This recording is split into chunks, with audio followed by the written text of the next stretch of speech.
Is it on? Yeah, go. Hey everybody, it's Dr. Jono. Hold on, I'm going to turn the sound off. Hey guys, it's Dr. Jono in Nashville, Tennessee. We've got a really fun video for you today, but before we get into it, I want to invite you to participate in our summer contest. Now this year it's all about July 4th, and what we want you to do is take a video, picture, you, your friends, whatever you got going on, post it online, tag us on Instagram, Facebook. It's going to be great. All the good ones will be submitted.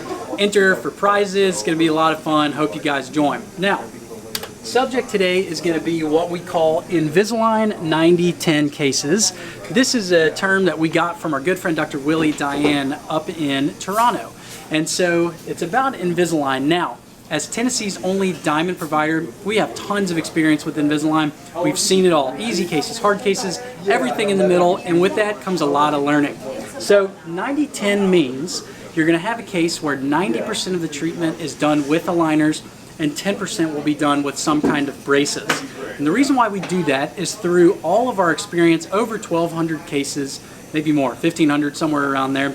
A lot of learning, and what we've done is we've really figured out what works and what needs a little bit of help. And so in order to deliver the most efficient, best possible outcome from our patient, every once in a while we're going to do some braces or something else along with aligners. So come on over and let's look at a couple of cases.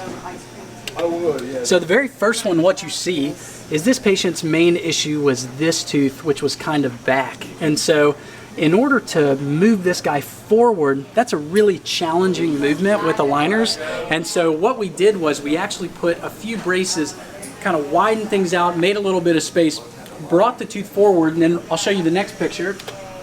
What you can see is once the tooth is over, this was after about 4 to 6 months of braces, he's now ready to be scanned and go into his Invisalign. So if we look at another one, here's another example. This happens all the time. Teen patient comes in, they have a little bit of crowding, and you can see they have 2 canine teeth up here which have come in kind of a little bit out to the side. That is an incredibly challenging movement, not super predictable for Invisalign. And so what we do is we put some braces up here and run a wire up there to pull these guys down where they belong.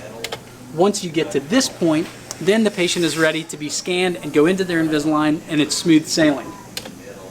Here's another example. Same thing, front tooth here is kind of hidden, it's rotated, it's turned behind this guy, not enough space for it. So we put a couple of braces on. Again, usually this is going to be about 4 to 6 months. Widen things out, kind of get that tooth turned so it's in a better position. And then once you get to this position, we go ahead and take the braces off, and now the patient is ready to move forward with their Invisalign and kind of get things going and move forward. So here's another example. Same kind of thing. It's a lot of times these top front teeth where you've just got some real difficult movements that we want to get done first. So go ahead and put braces on, line everything up, about 10%, as I said, that whole 90-10 thing, and then we're off and running and we're ready to move into Invisalign. I think I got a few more to show you. Same kind of thing, teen patient, high canines. We put the braces on, we kind of tuck these guys down.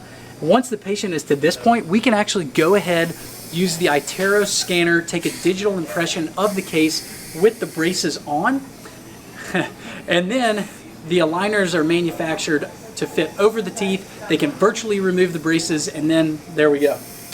Let me see how many more we got. Same kind of thing here. Don't have enough of the tooth for an aligner to grab onto, so we can put a brace right up high, and in a couple of weeks, actually, I think this was only about 4 to 6 weeks, pull the tooth down, and then boom, we're ready for aligners. This guy, bottom back tooth, pushed in towards the tongue. We need to split these apart and make a little bit of space. What you can see is there's nothing on the rest of these teeth, nothing on the top teeth.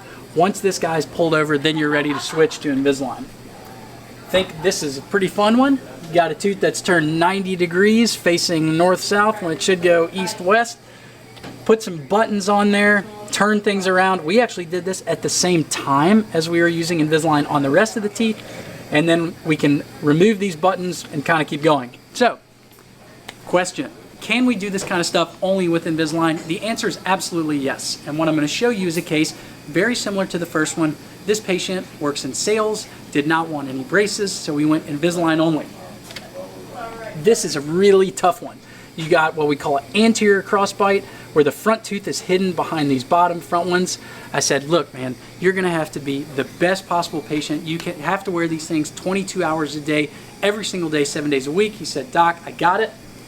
That's where we were about 8 months into treatment. So the stuff can be done. If you are adamant against wearing braces, totally understand. We can help you. Hope this is a good example of what we call the 90-10 cases. Shout out to Dr. Diane up in Toronto for giving us that one. We're here to help you guys any way that we can. Hope this was fun. Hope it was interesting. Been talking extremely fast. Now I'm incredibly thirsty. I'm gonna go get some water. See ya.